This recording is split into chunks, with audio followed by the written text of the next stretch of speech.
are joined by Dr. Elaine Leader and Miguel Ramirez, part of the founding group of TeenLine, a teen-to-teen hotline and one of the longest-running therapy services at Cedars Sinai. Over the past 40 years, this hotline has grown worldwide, and listeners have received around 8 million calls and counting. We are also joined by Stephanie Samuels, a fellow Norman, whose experiences on TeenLine fueled her desire to further help those struggling. She created Copline, the only international and confidential hotline for law enforcement officers and their families. Through their lifelong work and dedication to helping others, my guests today have played a major role in saving more lives than we could ever imagine. So thank you all so much for joining me here today. Thank you for having us. Thank you. So Dr. Leader, if we could start with you, can you tell me a little bit about how TeenLine started and why you felt it was so important to get this started in our community? Well, it got started because I recognized, along with Miguel, who was my co-therapist at an adolescent group we had at Cedars, that teens really responded well to their peers. We facilitated it, but they were able to help one another. That's how the nomenclature Teens Helping Teens came about. We followed that up with having had a call from the mother of a student from Beverly who said her daughter said she'd like to find a phone line that she could call where she could get help. And this mom was a therapist and called me and said, is that something that you could do through Cedars? So we held a symposium and invited members of the community who work with teenagers in every kind of setting to come, and we gave them a questionnaire. One of the questions was, do you think there's a need for a teen helpline? And they all said yes. So then we had focus groups, including a wonderful focus group from Beverly with a number of teens, students. And they were so enthusiastic, most of them ended up becoming our first trainees. So that's how it started. But in order to get started, we had to have some money. So I had to write a grant proposal, which I'm not used to doing. But we were very fortunate in that the mom, whose daughter originally asked about a hotline, was a trustee of a private foundation. So I wrote the grant proposal, and we got $49,000 to start, Wow. and we were off and running. That's awesome. And Miguel, can you tell me a little bit about your role in the inception of TeenLine and how you worked with Dr. Leader to create such an amazing organization? Yeah, Elaine had many co-therapists in training at Cedars Sinai Department of Psychiatry at Thalen's clinic. And she felt like, they didn't quite measure up to what she really needed for the adolescent group. So Elaine went to the director, Dr. Saul Brown, and said, I need a really good therapist to be able to run the group because we're having other problems that are cropping up and it's not working out. So Elaine said, I want him, which is me. And Elaine had known my background, that I came from girls' family treatment at Central Juvenile Hall and running groups there and doing family and multiple family group there. And I had done a juvenile diversion program at Cedars also. And then I went from adult into family and child and worked in both departments, and Elaine said, let's do this program together. When we started initially, we formulated a program called the Center for the Study of Young People in Groups. That was our umbrella group. TeenLine was going to be one of the branches from this group, along with school consultation and community consultation to agencies. And that's how we pulled together. So there were actually 4 co-founders of the TeenLine, Dr. Elaine Leader, Dr. Terry Lipton, Hank Bornstein, and myself. And that's our basis for the group. And initially, Terry was our mentor who kind of oversaw us doing the group, and then he said, you know what, you guys are way ahead of me. So he says, you guys keep doing it. And vis-a-vis that program, Elaine and I also came up along with Terry the idea that kids talk to kids quicker than they talk to anybody else, whether it be parents or people in the clergy or aunts or uncles or whatever have you. Teens talk to teens quicker than anybody else. So it's partly developmental. At that stage of development, teens are moving away from being dependent on hearing from their parents. They want to hear from their friends. And so they have more confidence or trust initially to go to other teens. So vis-a-vis what we learned from group and what we experienced, we wanted to translate that experience in working with teens to be able to listen and hear and assist other teens when they called in. And that's kind of the basis of where we drew our information and our background and our knowledge from to be able to create this type of program. There's another factor that I think is very important. We call our teen volunteers listeners. We don't call them peer counselors because they don't give advice. And that's part of the wonderful active listening that they do. They learn how to speak in the training groups that they participate in. They learn how to communicate so that they're not telling somebody what to do. Or how to do it. Mm-hmm. And they're really listening for how the person feels about certain things and be able to help that person explore the feeling and what their options might be, but it's not them giving advice. And how do you guys arrive to feel comfortable to allow a teenager to speak to somebody who is suicidal and is having such dangerous thoughts? How are you sure that that teen can handle such a heavy topic? Well, the training is intensive, and it's 65 hours of training. Before that, they've had to fill out an application. It's 5 pages long. Very lengthy. And go through interviews. They had an individual interview, and then we had group interview. Group interviews. And the parent interview. Mm-hmm. So it's a intensive screening process. And we get teens applying who, some of them have had issues themselves or family issues. And they have learned that it's important to discuss problem areas, not to bury it. And Stephanie, you were one of the first ever listeners of TeenLine. You were involved in the creation of it as one of the focus groups. Can you tell me a little bit about what your thought process was joining this new program that is so heavy and intensive and brand new? Well, when it came across through Beverly and they had asked, who would be interested, it was just something that I absolutely gravitated to. And as a teen, I was struggling myself with different issues, and knew that the first person I would ever want to talk to was a teenager, that my parents just didn't get it, that they were very set and kind of their way or the highway, so this seemed to be a great avenue.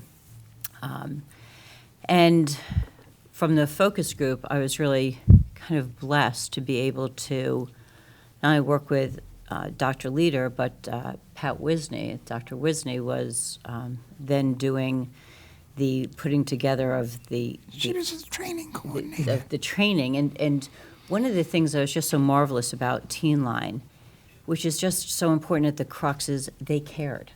They cared what a teenager had to say, whereas parents were like, what do you know?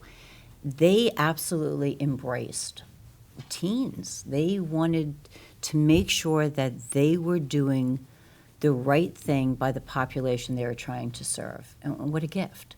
So I was able to work with Dr. Wisney, who wanted to make sure that whatever was in this manual was going to be accurate for teens, and they didn't do it as adults trying to think of what it would be like for teens.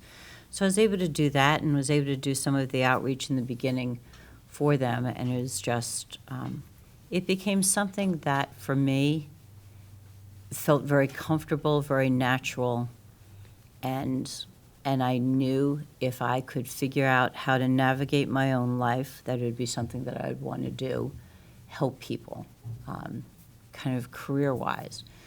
So, and Elaine played a lot of different roles in my life over the many years, and having both of them here, Miguel and I were talking. We haven't seen each other in 39 years, yet I know I could have recognized him anywhere. But kind of time melts, and Elaine, anytime I tried to do something, she was kind of like, she's always been my buoy in the water.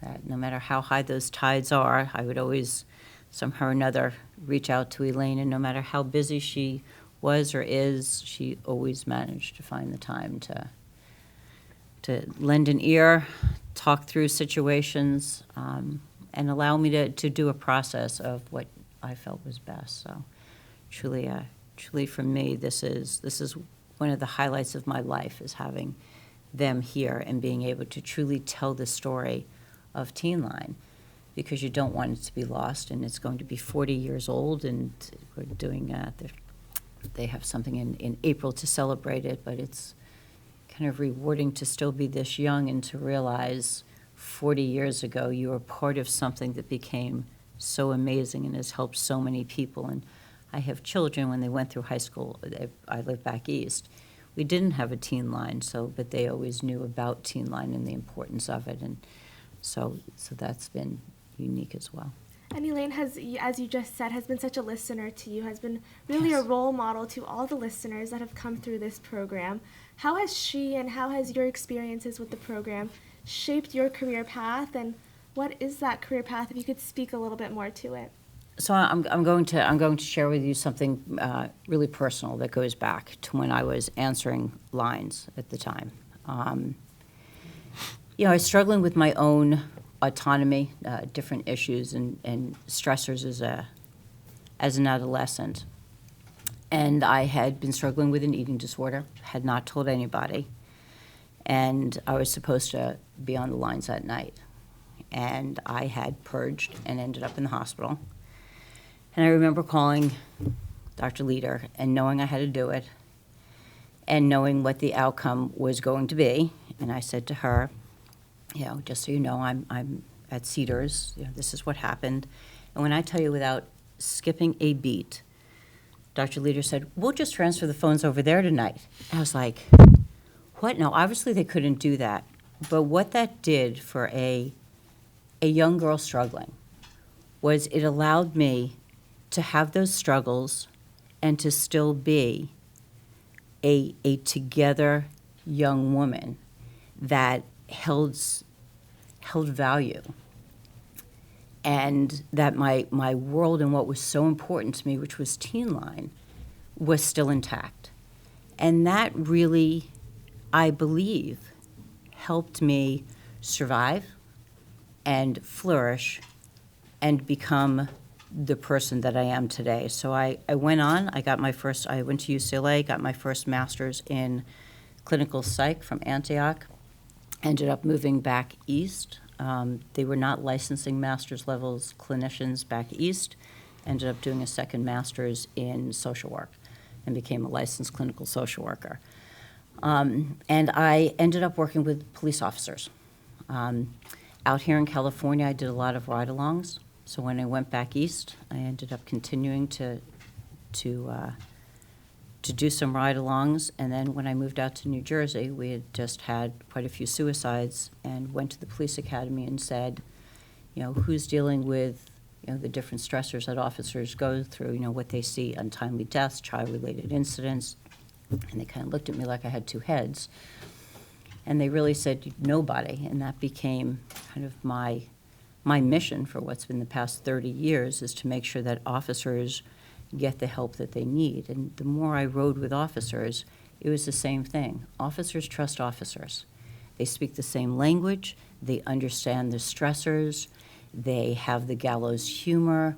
They deal with all of these different things. And I thought to myself, what an amazing idea to take what I had for so many years, to have retired police officers that could talk to active officers. And for us, the reason for retired officers needed to be, it was twofold. One of them was that as an active officer, if another officer is involved in an illegal activity, they would have to breach and they'd have to do something. So so they couldn't be active. And the other thing is we were looking at retired police officers that also had a high suicide rate, that there's a mandatory retirement age, and many of them took with them such a wealth of wisdom and experience, and that they really wanted to give back to their own. And you know, hence this marriage was going to be made. So the first time I did it, I legislated, I wrote legislation, Wow. and went through that whole process and spoke to Dr. Leader many times. And I remember her saying, well, when you're calling it, this, you need to make sure that you trademark it. So I trademarked it, and there was a whole thing that went along with that. And after that, that mission was drifted. Ended up founding what's now an international hotline called KOPline, which is in the United States and Canada. So it is active police officers that call in, and their families and loved ones. That's manned by retired police officers that are trained and vetted in a very similar way to what we know is so tried and true. And when you have 40 years worth of something that has worked, you just don't reinvent the wheel. You just tweak it to fit the population that needs to be fit. So I always say to Elaine that she is the grandmother of a hotline. So she is the grandmother of KOPline. We've also worked quite a bit with law enforcement at TeenLine. We trained the LAPD juvenile officers how to intervene with suicidal teens and their families. And we still do it. We've been doing it since the 90s. We've trained DARE officers. We've trained El Segundo Police, Santa Monica Police. And, of course, they're well known with the LAPD. Awesome. And so that's about 2 hotlines that have come out of TeenLine. Are there any more that the community can reach out to? You said previously there's one for parents that it's coming. It's not a hotline for parents. It's part of TeenLine. It's to educate parents about adolescent issues and how to recognize a teen that may be depressed or suicidal. And we did a program also with the LA County library system. So we do more than being a hotline. We do a lot of educating. And our website is phenomenal. It's teenlineonline.org.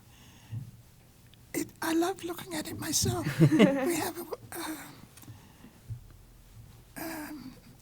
all kinds of activities on the website. We have blogs, we have videos, we have a place for parents, and place for the community. Teens can email to the page and get a correspondent back from another teen from anywhere. We've had calls from New Zealand, Australia, Brazil, Nigeria, Sweden. Sweden. That's incredible. So this is really worldwide, and over the past 40 years, there's been millions of calls that have been fielded. So you guys have touched many lives. Did you guys envision 40 years ago that this would become such a worldwide program and something that can help? Well, I did want to tell you. Many, many years ago, I had a fantasy of developing a program that would have a huge impact, but I had no idea it would be this and this great. And I'm very proud of the program. I'm no longer the executive director. My title is founder. But I still go into the office a couple of days a week for a few hours, keep my finger on the pie. One of the things with TeenLine where they've got it's different is for KOPline, we were not able to have any grant money to start us up or any federal funds because of confidentiality and officers' concerns about who might get information or whatever if they call. So for us, it's a little bit of a heavier lift to try and get people to fund. And that's been something that that we struggle with, and yet we know that it's so needed. And with the environment changing, just to try and get the word out there and to get help has been somewhat difficult for us, but unique. We have fundraisers. I know you guys do too, but we do like a midnight run for the call. So at midnight and in New Jersey, on New Year's Eve, it is freezing out, so that we've got officers and families that will fundraise there. We've had Houston, Harris County Sheriff's Department that has raised money for us, and we've got a golf tournament out here. But that's been a little more difficult. But the integrity of these lines, like the integrity of TeenLine, it's so important that you take care of the population and that you don't chase the funds, because integrity can't be bought. And that's been something that's really, with teens in particular, and certainly with police. And you can do 1,000 things right. As soon as you do one thing wrong, that's it. That's all they remember.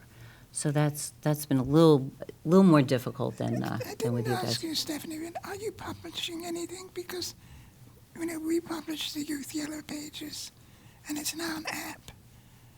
And we also have an app called Teen Talk. We've moved with the times, and for years we published the Youth Yellow Pages as a handbook, and it was distributed through the LAPD as well as other agencies, and we updated it every 2 years. Now we update it. Technology has moved in. So it's now on the website. You can get onto the Youth Yellow Pages with all the resources you need as a teen. We just started doing a public service announcement. As a matter of fact, as a gift. I mean, Romeo Carey has just been unbelievable to Copline and in helping do that. And we just did a public service announcement a couple weeks back that we're hoping to be able to get on some of the law enforcement shows and stuff. And it's just heartening that Blue Bloods just aired, and they just did a whole thing on suicide, and how impactful it would be if Tom Selleck would be able to do a public service announcement while sitting around at the table with the family, talking about his family, and then all of the law enforcement family that's out there. So we're still trying to figure that out. That would be fantastic. And that one man can make truly an impact on a world.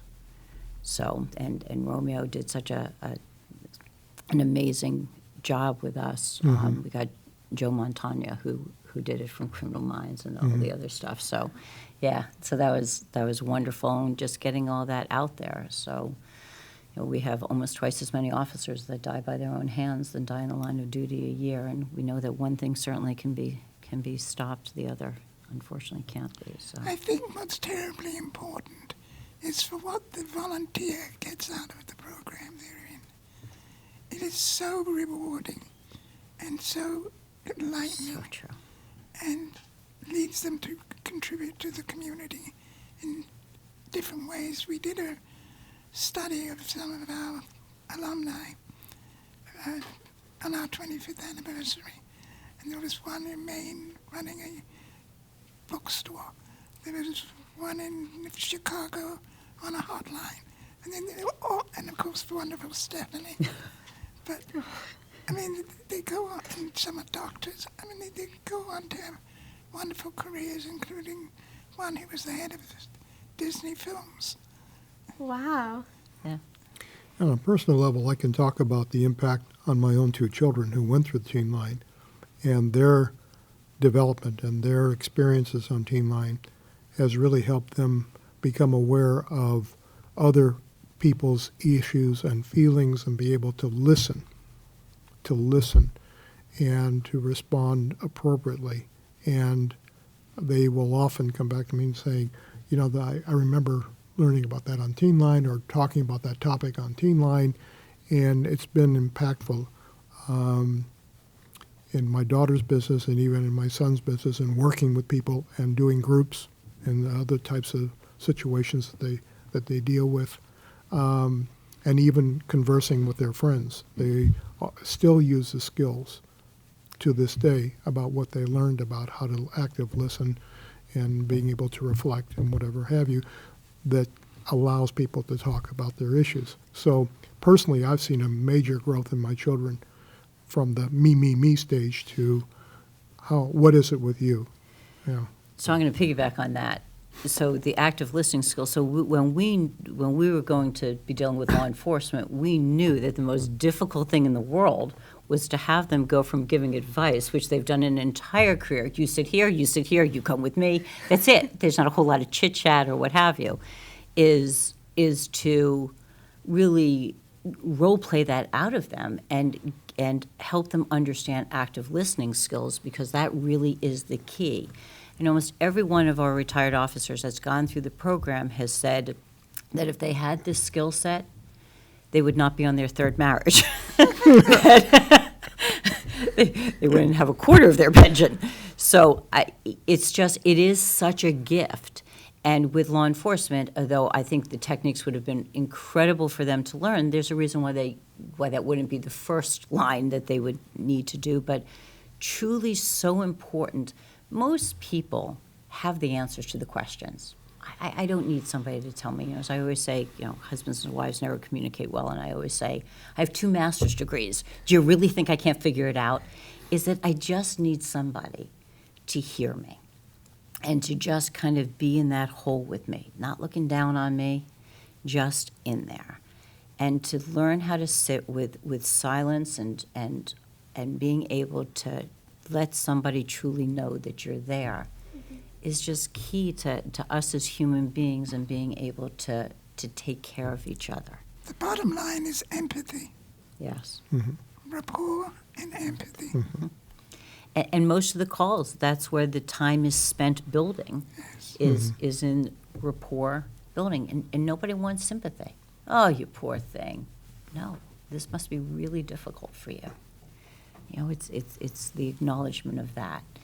And it's, and I know with the law enforcement population, it's been, when you listen to them doing their role plays, and after the role plays, the debriefings of them, and them saying, I felt so heard, like this buy-in of, no, you need to tell them, you need to do this, you need to do that, that when they realize that that's not where they need to go, but really feeling heard and understood, it's been key. So it's been amazing to have had this for most of my life at this point. If you think about going back 40 years ago for me, I was truly a kid.